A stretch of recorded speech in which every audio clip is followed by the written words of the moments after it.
What's up sa inyo mga kaamigo at sa ating mga driver helper dyan, lalo na sa ating mga followers. Maayong hapon sa inyo mga kaamigo. Ako nga pala si Amigo, isang truck helper. So for today's video mga amigo, ay samahan nyo ako sa ating trip natin ngayon. So ang biyahe pala natin ngayon mga amigo ay Baguio. So matagal na po tayong hindi nakapag-deliver doon. So ngayon ulit tayo nabigyan. So hindi pa tayo kargado mga amigo sa mamaya palos na biyang call time. So samahan nyo ako mga amigo sa ating trip sa Baguio. Trip ko, trip nyo mga amigo. Let's go!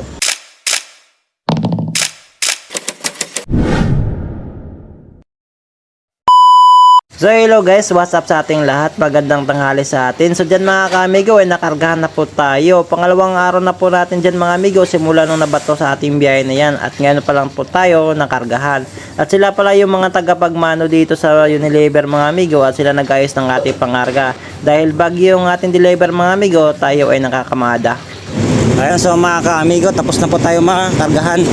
At paparada na po tayo sa ating ayan, paparada na po tayo sa ating parkingan.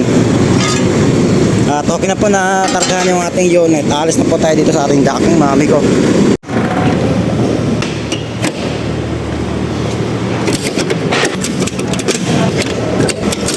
At nang matapos ko na maisara yung ating unit mga amigo, ay nandyan na pala daw yung dokumento. So kinuha ko na yung dokumento mga amigo para makapag-logout na ako at para mailabas na natin yung ating unit dito sa ating warehouse. At dyan ay sinisiliwan na nila at hihintay na lang natin matapos para makabiyahe na tayo. Si driver na lang pala ang magpapatuloy mga amigo papunta sa ating garahe sa Cabanatuan ni Bisiya.